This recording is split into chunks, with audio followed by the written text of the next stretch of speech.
Hello, beautiful people. Welcome back to Kenny's Movie Palace for a movie review. Um, I I picked this up a couple weeks ago from my friend Joe at moviesrusa.net. I'll leave his link below, and this is called Saturday Night. It basically, here's the players in it. This, excuse me, this takes place from 10 o'clock to 1 o'clock on the first episode of Saturday Night Live in 1975. And it basically follows what was going on behind the scenes, like the negotiations and everything that was going on during Saturday Night Live. Now, I have been a huge Saturday Night Live fan since I could watch it in 1980. And I think I was 10 when I started watching it, and it's in its 50th year now. But I have some problems with this movie.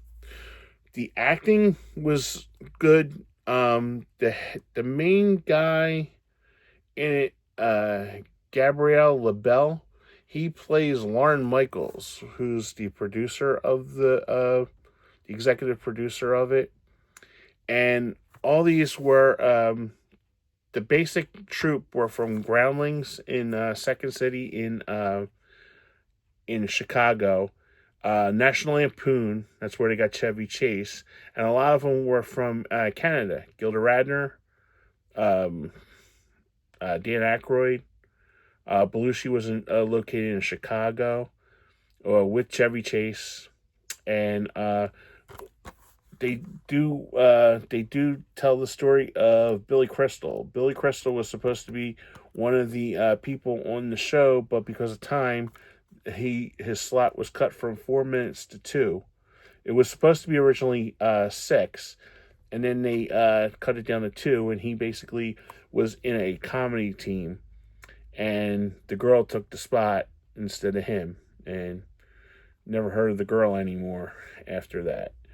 But the acting it's really well done. There's so much going on in the movie. You'll see like props flying because, like I said, it takes place from 10 o'clock until they go off the air at 1 o'clock back then. 1 o'clock, and they show from 10 o'clock to 11:30 when they went on the air at 11:30. All the drama, Belushi not signing his contract, George Carlin almost ODing on cocaine, them not having an audience because the page wasn't giving out tickets like good enough. There wasn't nobody in front of the building that wanted to see the show because they didn't know what the show was. Basically, what was going on at the time was, if for you younger kids, Johnny Carson was sort of like the Jimmy Fallon. He was super popular. If you went on his show, he could make or break your career. And he was holding out negotiations with NBC at the time because they were upon a writer's strike. And basically, NBC wanted programming to fill that slot on Saturday night. So they hired Michaels, and basically it was just called Saturday Night because on ABC there was a broadcaster called Howard Cosell who had Saturday Night Live. Well, unfortunately for him, his show sucked and it was canceled after like 6 episodes. So what they did was they just renamed Saturday Night Live. The first 2 seasons of Saturday Night were just called It's Saturday Night. And then Don Pardo brought in It's Saturday Night Live, like that. So that really didn't come into effect until I believe the mid-second season, if I read it correctly, because I have books about the old Saturday Night Live, because like I told you, I was infatuated with the show. The movie I give, I got this, I believe it's coming out in February or March this is from Joe from Movies Are USA. Great copy, looks beautiful. I highly recommend his service. If you go, I'll leave a link below to Joe. Really great guy. I buy if you see my haul of movies, he does compensate me for movies, but I am a customer of his, and the movie is good. I might have to rewatch it again. Now, if you're watching it and if you're a huge fan of Saturday Night Live like I am, you'll catch inside jokes that they use like later on. Like they do like Al Franken and Tom Davis were writers on Saturday Night Live for the first 15, I think 20 years of the show. Al Franken was a senator from Minnesota later. And I think up until like 10 years ago, maybe even less. Well, anyway, he wrote the, if you're familiar with the show, the Julia Child, where Dan Aykroyd bleeds all over the place. And they had that back there because they were just like running off like skits. So, and some of them didn't happen until like the second season or later. And I just had the problem with the time continuum because they were just basically throwing stuff out. And one of the hidden Easter eggs in the movie, because you have to watch it closely because there's always so many like little pieces. When Franken and Davis are talking to this guy, he was the head writer, Michael O'Donoghue. He's on the first sketch with John Belushi on the show. And Al Franken's seen eating cereal, and it's called Colon Blow. If you guys are familiar with Saturday Night Live, that was a sketch that Phil Hartman did in the 90s. So I might have to watch it again because there are little Easter eggs in there. Like they had in one of the offices, they had a Chippendale calendar. That one of the females were there, and of course the famous Chippendale sketch with Patrick Swayze and Chris Farley. So there's little hidden Easter eggs in the movie. I might have to watch it again. Like I said, it was going by so fast. Everything was just like in a frantic pace, and like you were the actors who portrayed the people, like J.K. Simmons plays Milton Berle. If you're not old enough, Milton Berle was the king of television. I mean, he would have like 98% of the country watching his show, because if you remember back then, you only got 3 channels and 3 UHF channels. So basically, that was all that was on, was Milton Berle. You either watch that or you watch a test pattern. So he was on, and Milton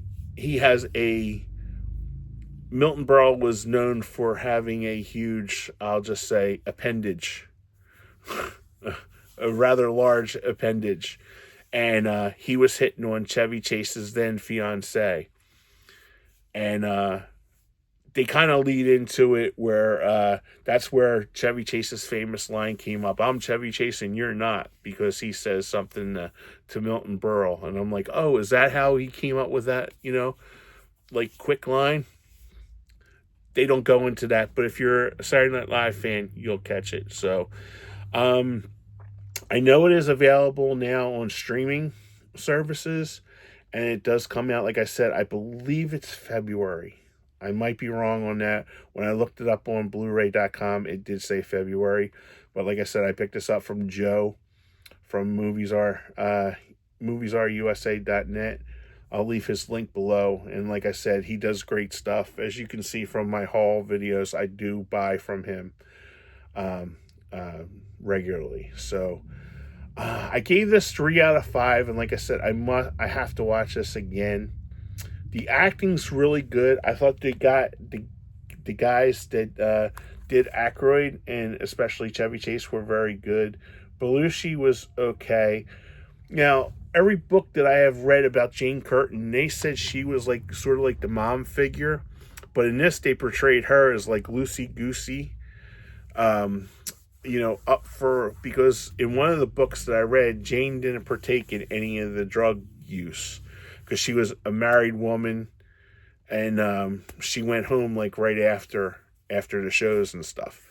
Those were a couple of books I read. In this one, she was smoking the pot like all of them and doing the coke and freewheeling. The guy that plays Garrett Marsh right there, um, you remember him from New Girl? He's very good, and I didn't know a lot about Garrett Morris from the original show, but apparently he wasn't even a comedian. He was like a real he was a Juilliard student like Belushi, and he was a playwright, famous playwright and stuff. And he, up until like an hour up until the show, he had no idea why he was cast in this show. But it, it's a shame that they don't give Garrett Morris his props, because he came up with a lot of cool thing on here, especially like and that was another thing with the Weekend Update. Lorne Michaels did the Weekend Update on the first show at dress rehearsal, but it bombed, and they wanted to get Chevy Chase on there more, so they just had Chevy Chase do it with the executives. It went over really well, and that's how Chevy Chase got to be the breakout star in the first season. Because if you watch the first show, like after watching this, I watched the first show again. He was only on the first sketch with Belushi, with Michael O'Donnell, when he comes in and goes, "Live from New York, it's Saturday night," like that. He was only in that first sketch, so he wasn't in anything else. But the guy who plays him kind of resembled him, and had that like fast, quick humor that Chevy has. So yeah, 3 out of 5. Please check this out. Like I said, it's available at moviesartusa.net. I'll leave the link below. It's available either January or February and available now the stream. So check it out. Let me know what you think. If you guys seen it, please let me know below what you thought of it.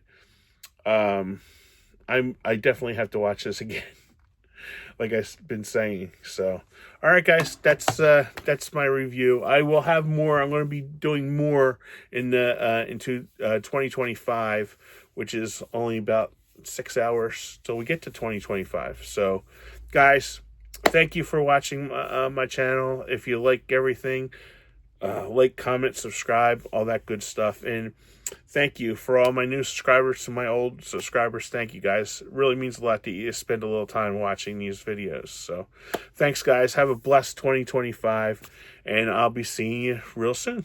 Take care, everybody. Bye-bye.